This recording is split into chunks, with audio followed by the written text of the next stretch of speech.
Well, sport and tourism have a symbolic relationship. Major sporting events like the Rugby and Cricket World Cup have become powerful tourist attractions. Now, according to the UN World Tourism Organization, sports tourism constitutes a large part of the tourism industry. For more on this, we are now joined by SA Tourism spokesperson Thandiwe Mathibela. Thank you so much, Thandiwe, for joining me yet again this morning. Always great to have you in studio. Thank you so much.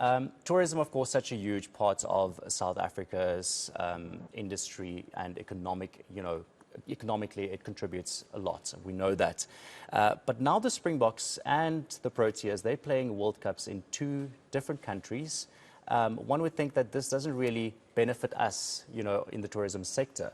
But I spoke to you earlier and you said, no, actually it does. But please explain to us, why this actually plays such a huge role when it comes to our tourism industry here back home. Sure. I'm sure we all remember last week when we were sitting at the edge of our seats, we were all united in one mission. We all wanted the Springboks to get through to the next round. And today, it is obviously the Cricket World Cup in India, where South Africa's versus England. And in the rugby sphere, it is South Africa versus England as well. So it is a beautiful day for us. It's a thriller. It's a double thriller for us. And for us, what it means is that whenever our players get on the field, South Africa is represented, and they actually get to talk about their South Africa. They talk about our people. They talk about where they come from. We've seen Sia in every pre-match and post-match where he talks very fondly about South Africa, and that's what it actually does for us in terms of sports tourism. But actually people also start to wonder or start to be curious about where these beautiful people, the champions, where they come from, and that's how it really helps us. So basically they are representing the country on a world stage, and they get to see not just, who the people of South Africa are, but hopefully then afterwards, what we have to offer as a nation. And hopefully, so they are ambassadors in a way. Let's talk about World Cups in general. Are they really economically beneficial for a country when it comes to tourism industry?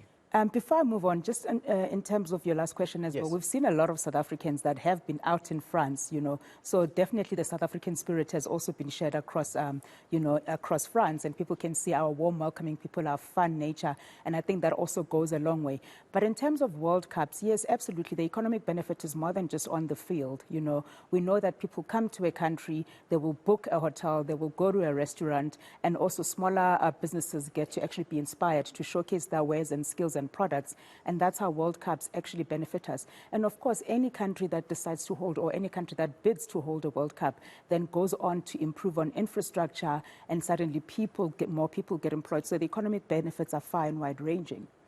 And would you say it's important for South Africa to host another World Cup very soon? It is so important for South Africa to host another World Cup. We all remember, well, those that are young enough, that are old enough, will remember the 2010 FIFA World Cup, how we were all so excited, how we all gathered, whether it was at the stadium or at the fan parks. It was just a beautiful euphoria for our country. And certainly with all the other challenges that we've got in our country, we can definitely use another World Cup. I know that we're crossing our fingers, or we are bidding for the upcoming FIFA Women's World Cup.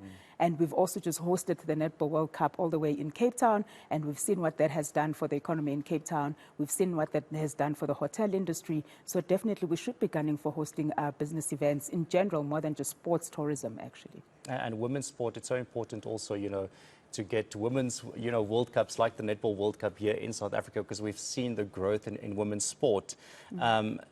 And also with Banyana, we're supporting them every time when they're playing abroad. So it'll be lovely. And it is so beautiful to watch. Yes, it really is. Yeah. Then I think locally, it's also probably very important, local events, not just to have these big international events, but for local tourism, but also for local events to then boost, local tourism when it comes to our different provinces. Our insights show us that South Africans will travel for an event, whether it's a musical or cultural or just a festival. But we also know that South Africans will travel for a big sporting event. I think it was last year when all of Nelspruit was literally booked out when the Bokke were playing in Nelspruit.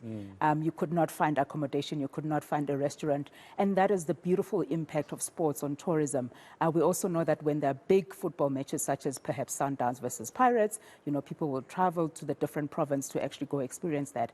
Equally, we know that people will also travel, like I've said, for a big musical event or a cultural event. sport. We know what happens when the Comrades Marathon is on. So even on a domestic front, sports tourism and generally events play a major role on tourism. Yeah. When it comes to hosting events, especially these big international events, we always see the bigger cities benefiting more, especially when it's a city-specific event. For instance, Cape Town now hosting the Netball World Cup. How important is it for our other cities in the other provinces? I know, when it comes to infrastructure, there might be other challenges as well. For instance, a Port Elizabeth versus a Cape Town, or any other city that isn't as developed as Johannesburg or Pretoria or Cape Town, or even Durban maybe. But how important is it for those other provinces, the Northern Cape, the Eastern Cape, to also benefit, when it comes to the tourism industry and these big sporting events? It is very important. In fact, at South African Tourism, in all our marketing work, we never promote only just the big cities. We understand the importance of tourism and the economic of tourism across provinces of various sizes, and therefore it is very important. Part of our strategy from a business events, which is around hosting these events, whether they are conferences, meetings, or even sporting events, is that we do also promote the smaller provinces and what they can offer. Hence my reference earlier to Nelspruit, So Nelspruit is a smaller province when you compare it to like a Western Cape or a Gauteng. But it's very important because all of South Africa must benefit from tourism. And taking a look at our industry now, where are we when it comes to the tourism industry? Are we fine? Are we doing okay? Are we doing better than expected now? From a domestic front, the South Africans have really come through for us. South Africans have contributed 52.2 billion into our economy between Jan and July this year. Because they've gone out and they've spent money on the South African economy. The numbers domestically have far exceeded the numbers pre-COVID. So South Africans have really heeded the call and they've traveled our country. We also know that from an international front, we are about 5.2 million arrivals between Jan and August this year. We are obviously not at levels that are pre-COVID, but we're faring very well. The African continent continues to be the biggest contributor. And of course, big markets such as Europe have also contributed in terms of spend. So we are really well on our way. We are cautiously optimistic, but we also continue to encourage South Africans because summer is coming up. The sun is out. Let's take out our sunglasses. Let's put on our hats. Let's do those pictures on Instagram and inspire each other to actually discover our country. And again, to the point of smaller provinces, we don't always have to go to the typical Western Cape and KZN. Yes, of course, we must explore those provinces, but there are other smaller towns and villages that have got charm and as equal much experiences to be able to offer as greater and an enriching experience for everyone that wants to travel. Yeah. Very true. And I know this is a question you also get a lot, but it is always something that we have to address. And there are challenges when it comes to this industry. What would you say are some of the biggest challenges now? I think, crime might still be one of those challenges, especially for our international tourists. And then, when we also look at our energy sector, that could also still be a huge challenge for the tourism industry. Yeah, we know that safety and security is a big consideration for any tourist that wants to travel anywhere in the world. And of course, with each and every report or each and every incident on a tourist that actually comes to South Africa, that does not work for us.